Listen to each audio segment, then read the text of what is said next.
Shalom. Selamat pagi jemaat Tuhan. Berjumpa kembali dalam doa pagi online. Kau Allah yang besar. Yesus Tuhan, Kau layak dipuji, ditinggikan atas seluruh bumi. Ajaib kuasa-Mu, ya Allahku, ku kagum hormat padamu. Yesus Tuhan, Kau layak dipuji, ditinggikan atas seluruh bumi. Heran kasih-Mu di hidupku, Yesus kekuatanku. Kau Allah yang besar, ajaib dan mulia. Kau Yesus yang selalu membuatku terpesona. Segala pujian bagi-Mu ya Tuhan. Hanya Kau yang layak diagungkan.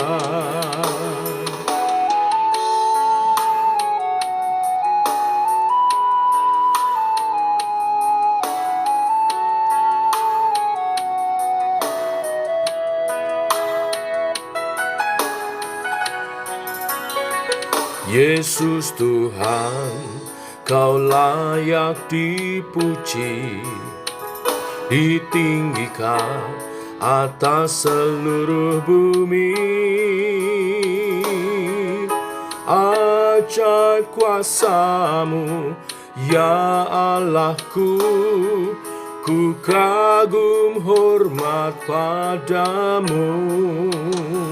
Yesus Tuhan, Kau layak dipuji, ditinggikan atas seluruh bumi. Heran kasih-Mu di hidupku, Yesus kekuatanku. Kau Allah yang besar, ajaib dan mulia. Kau Yesus yang sanggup membuatku terpesona. Segala pujian bagi-Mu ya Tuhan. Hanya Kau yang layak ku agungkan. Kau Allah yang besar, ajaib dan mulia. Kau Yesus yang selalu membuatku terpesona. Segala pujian bagi-Mu ya Tuhan. Hanya Kau yang layak ku agungkan. Hanya Kau yang layak, hanya Kau yang layak, hanya Kau yang layak ku agungkan.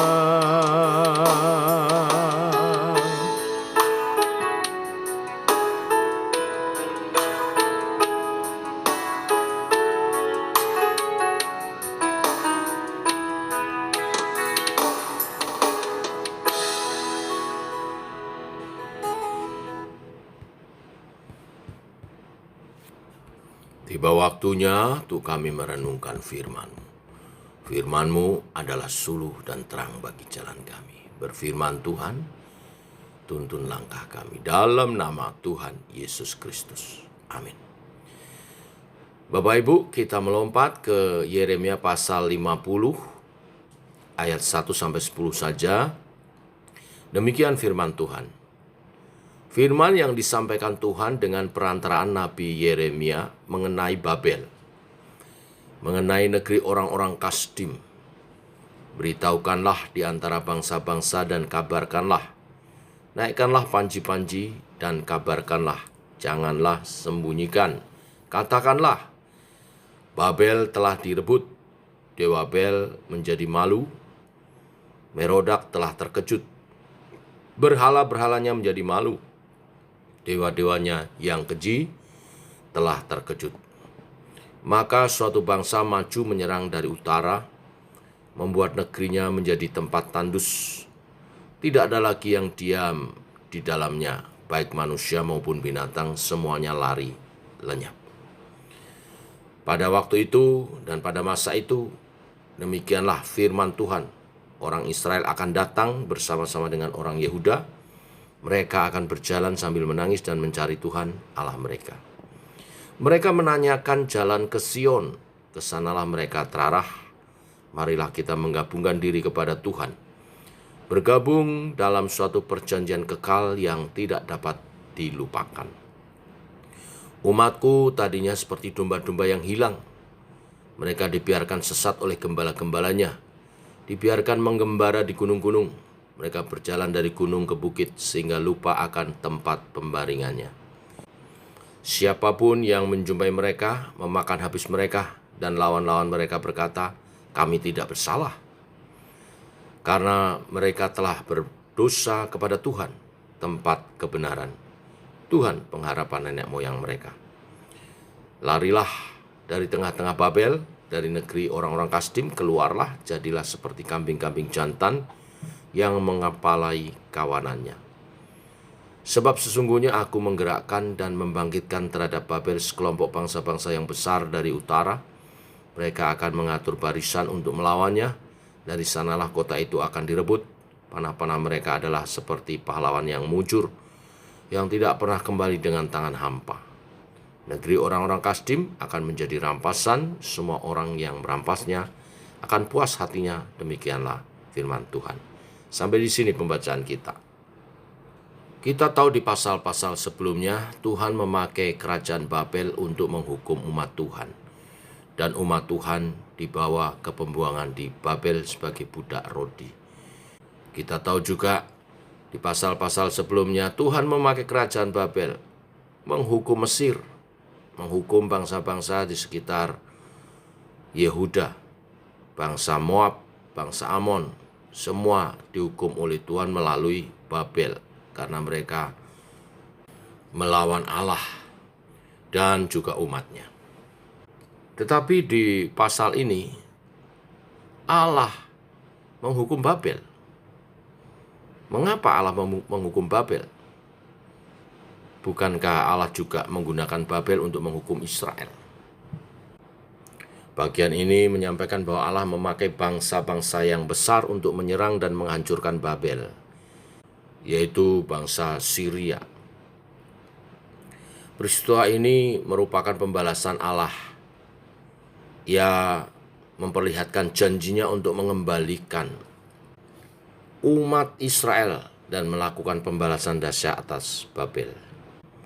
Sebab dalam kecongkakannya, Babel mempermalukan Allah dengan mengepung Israel, menghancurkan Yerusalem, dan menghancurkan bait suci. Kita tahu memang itu semua diizinkan karena menjadi bagian bentuk kegeraman Allah atas Israel, hukuman Allah atas Israel.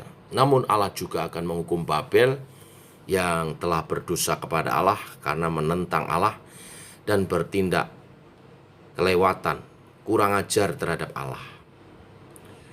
Allah sang pencipta telah dipermalukan oleh Babel.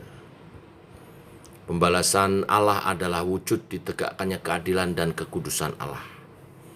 Bukan hanya Babel, Israel pun umatnya ditimpa hukuman, bukan? Israel ditimpa hukuman karena memberontak kepada Allah, menyangkali Allah. Babel dihukum karena kecongkakan, kesombongan, dan mempermalukan Allah Israel. Di sini kita dapat melihat kedaulatan penuh Allah atas bangsa-bangsa, baik Israel, Babel, maupun bangsa-bangsa lain. Allah memberikan hukuman pembalasan kepada bangsa-bangsa yang berbuat jahat dan tidak menghormatinya. Israel dan Babel dihancurkan Allah sebagai akibat dari perbuatan mereka yang tidak menghormati Allah. Hukuman pembalasan Allah adalah buah dari tindakan yang mempermalukan kekudusan Allah. Ini menjadi peringatan bagi setiap kita, umatnya, jika tak ingin menerima tindakan yang demikian, marilah kita menghormati Allah dan bukan mempermalukannya. Adakah kita bertindak mempermalukan Allah? Jika demikian, inilah saatnya merendahkan hati di hadapan Allah dan bukan menantangnya. Pembalasan Allah berlaku karena Allah adalah kudus. Melalui perenungan hari ini, marilah kita mengoreksi diri untuk memperhatikan sikap dan perilaku kita dalam mengikuti Tuhan, agar kita tidak mempermalukan Allah, namun sebaliknya mempermuliakan Allah. Tuhan memberkati. Mari kita berdoa. Bapa, kami mengucap syukur di pagi yang indah kami bangun dalam keadaan sehat, semua karena berkat-Mu, dan firman-Mu mengingatkan kami untuk hidup memuliakan Allah, bukan mempermalukan Allah. Baik Israel maupun Babel dihukum oleh Tuhan karena mereka mempermalukan Allah. Israel memberontak dan meninggalkan imannya. Babel sombong. Tetapi kami mau belajar sebagai umat Tuhan, hidup dalam ketaatan kami, dalam kasih karunia Tuhan, hidup memuliakan Tuhan. Pimpinlah langkah-langkah kami, Allah Roh Kudus yang berkarya dalam diri kami, untuk hidup seturut kehendak dan rencana Allah bagi kami, sebagai umat perjanjian yang menegakkan kerajaan Allah di bumi seperti di surga. Biarlah kehendak-Mu jadi atas kehidupan umat-Mu yang pagi ini merendahkan diri berdoa bersama. Dalam nama Yesus kami menyerahkan sepanjang hari ini perjalanan hidup kami, memuliakan Tuhan. Amin. Demikian saudara doa pagi kita. Selamat pagi.